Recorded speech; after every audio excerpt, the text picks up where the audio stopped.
Vamos a calcular el impulso angular de un cuerpo rígido simétrico que rota alrededor del eje de simetría.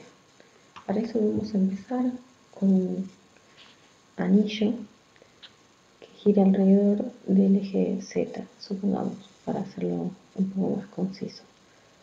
Vamos a suponer que sobre este anillo tenemos dos partículas de masa delta m, están ubicadas en posiciones diametralmente opuestas y que giran con velocidad angular omega en la dirección del eje Z y visto de arriba en sentido antihorario, con lo cual omega va a ser mayor que 0.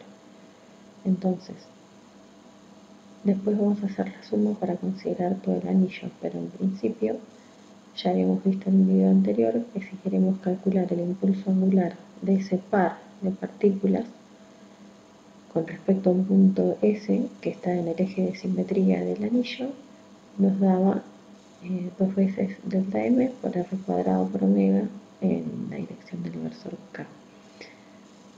Entonces, si ahora yo quiero todos los puntos del anillo, en principio lo que tendría que hacer es sumar sobre todos esos pares, ¿no? Dividiendo por 2, porque si no estaría contando 2 veces cada par, digamos. Entonces, haciendo esa suma, el impulso angular del anillo o de un sistema de partículas que forman un anillo que rota respecto al eje de simetría me va a dar m por r cuadrado por omega. Y si tomo m por r cuadrado como el momento de inercia con respecto al eje de simetría, entonces el momento angular lo puedo escribir como I por omega. Ahora bien, acá estamos haciendo un caso muy particular. ¿Qué pasaría si yo considerase ahora un cuerpo extenso y sólido en lugar de un anillo, o considerar una batata, pero con la condición de que tenga cierta simetría y que rote alrededor de un eje que preserve dicha simetría? Entonces, por ejemplo, supongamos que tengo esta batata que con mucho cariño podemos considerarla simétrica con respecto al eje Z y está rotando con respecto a ese eje. Entonces, en principio yo podría dibujar un anillo en algún plano perpendicular al eje de rotación, y sobre ese anillo, fíjense que volvería a tener algo parecido a lo que obtuve anteriormente. Ahora bien, yo quiero que esta batata sea sólida, sea maciza. Para eso lo que tendría que hacer es dibujar anillos de distintos radios, todos concéntricos, hasta rellenar un disco. Repasemos un poco el videito anterior para aclarar esto que estamos diciendo y tener una visión geométrica más adecuada. Recuerden que teníamos una partícula que hacía un movimiento circular alrededor de un eje de simetría y queríamos calcular el impulso angular con respecto a un punto S que estaba sobre ese eje.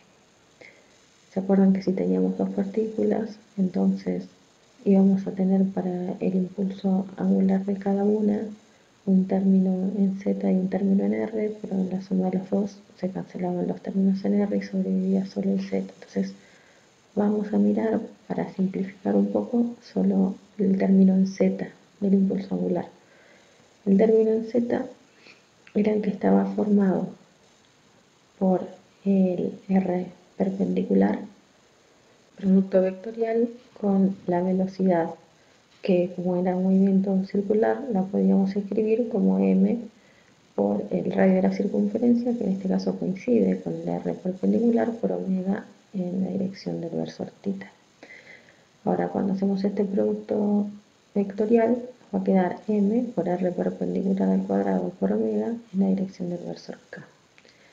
Eso para la circunferencia de ese radio. Si ahora agarramos otra circunferencia concéntrica con la anterior, pero de radio r' perpendicular, entonces cuando querramos escribir la componente z del impulso angular, en este caso L' z en el versor K, lo que vamos a tener que hacer es tomar R' perpendicular en R y hacer el producto vectorial por la velocidad de una partícula que se mueva en esa circunferencia. Entonces en este caso la velocidad va a ser m por R' perpendicular por omega en el versor θ. Cuando haga este producto vectorial me va a quedar m por R' perpendicular al cuadrado por omega en el versor K.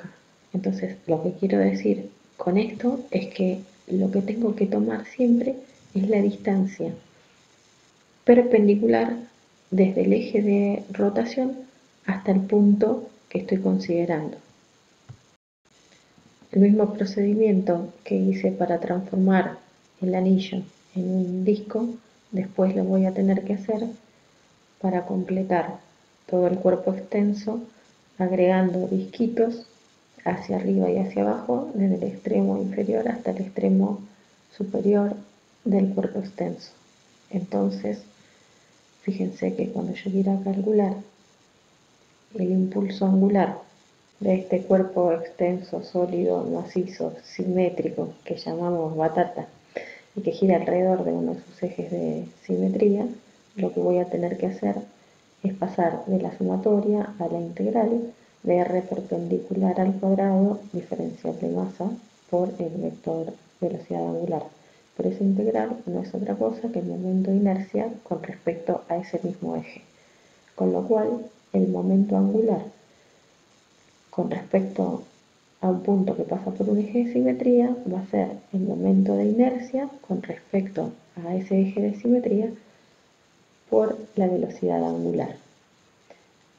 Recuerden que esta expresión va a servir siempre que el cuerpo que yo esté considerando sea simétrico alrededor del eje de simetría que está rotando o alrededor de un eje paralelo a ese o de un plano perpendicular a ese eje.